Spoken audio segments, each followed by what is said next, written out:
Hello and welcome to my trip to Fukuoka, a beautiful city in the southwest of Japan and Japan's ramen capital.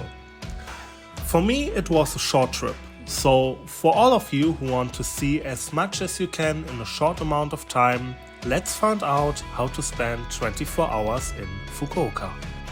When you arrive in Fukuoka by Shinkansen, you will arrive at Hakata Station. That's just perfect because Hakata is the home of tonkotsu ramen, a noodle soup based on a thick and savory broth made from pork. My rule for good food in Japan is eat where the locals do. So if you eat at a restaurant at Hakata Station that's filled with Japanese business people, you will not be wrong. The ramen was really tasty, but not the best in Fukuoka yet, because the best we only get at night. But this I'll show you later. As a big fan of cheap accommodation, I choose some kind of hostel with small private rooms and a bed that reminded me of a capsule hotel. It was a little bit better though. The room, or better to say, the niche, had a lockable closet and a small desk. There was a shared bathroom with everything you need as well as shared toilets. In the public area you could find a microwave, a refrigerator and several manga in Japanese. So if you want to practice your reading skills, go for it. The hotel was called Heart's Capsule Hotel and Spa and can be found in Nakasu, a district of Hakata. I paid €28 for one night. Not far away from my hotel and in Nakasu as well, you can find the Kushida Shrine. This famous shrine is over 1,200 years old and dedicated to Amaterasu and Susanoo.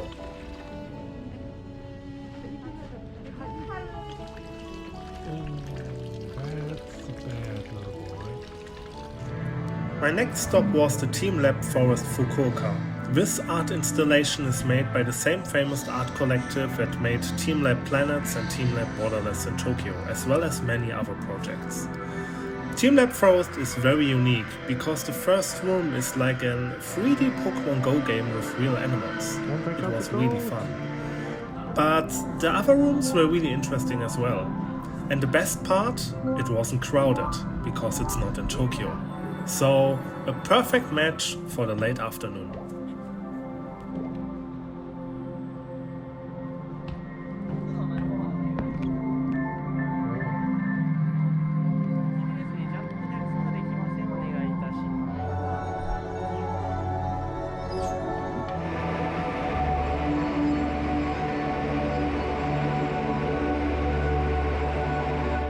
How to spend nighttime in Fukuoka?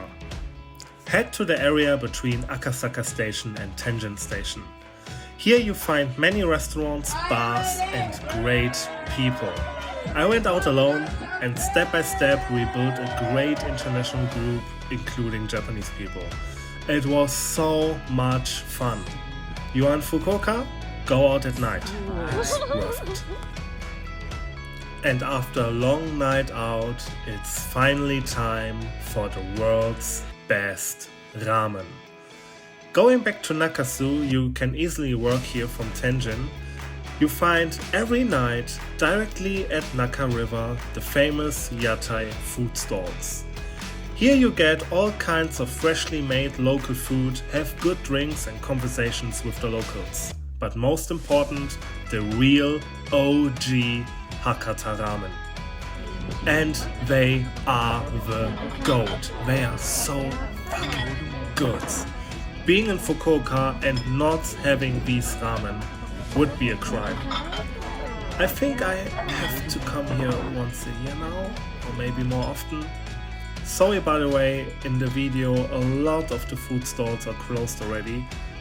I was out with the guys a little bit too long, but if you come earlier, it's pretty full here.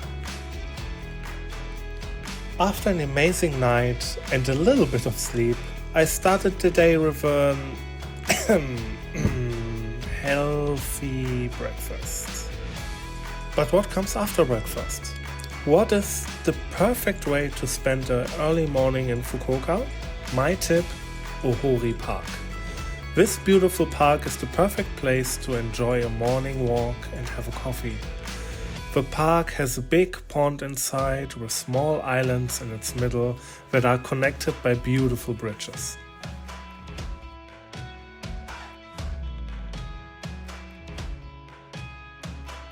Here's also a Japanese garden.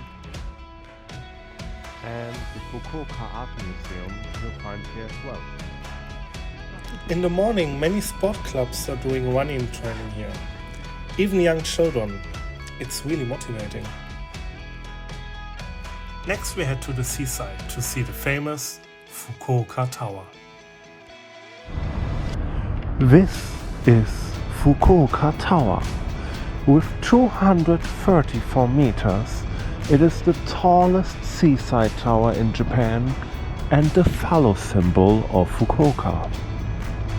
Yeah, it's a big tower. And compared to some other towers in Japan, it's quite small, but it's the biggest seaside tower, so yeah, it's famous. You can go up there, have a look around, maybe quite beautiful. To be honest, I will not go up. I'm in that case really not so interested.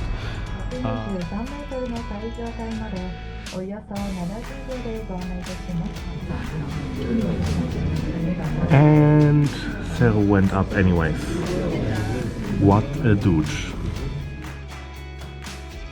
As I said before, there are better towers in Japan.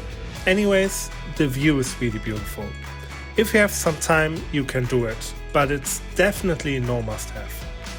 Also, a lot of nonsense is sold in the tower. For example, romantic locks. Nothing screams more eternal love than hanging a heart-shaped lock in a tower that is just being famous for standing close to the ocean. Oh my god. So yeah, we are in Fukuoka and they sell kumamon in the tower shop. But I can understand that they sell another city's mascots in the tower shop, because this is the tower mascot. I mean, seriously, that guy looks like you drink coffee from it. Like, takeaway, you know? And the song makes me feel I should have thrown myself down the tower when I was up there. From Fukuoka Tower, just a few steps closer to the ocean is the Momochi Seaside Park. In fact, it is just a long beach. But the ocean is beautiful, there are restaurants, a holiday resort, and in summer a lot of water activities. And did you know? You can go from Fukuoka to Busan in just 3 hours and 30 minutes by ferry. So, if you have some time left, you maybe want to consider a day trip to South Korea's second biggest city. If you still have some time left and you didn't have breakfast yet, I recommend the bakery Pine Stock. It is really popular with the locals and offers super tasty pastries. But let us come to our last destination, Nanzuin Temple. The Nanzuin Temple is in a more rural area, so it is better to go here by car or bring some extra time to go here. It is famous for its giant Buddha statue in an unconventional lying pose. The sexy Buddha, not the official name. It is discussed if it's even the largest bronze statue in the world. The temple area is really special because some parts are really modern while other parts are very traditional. The whole area is really big and there's a lot to find and discover. So don't forget to go further after seeing the Buddha statue. So that's it, 24 hours in Fukuoka.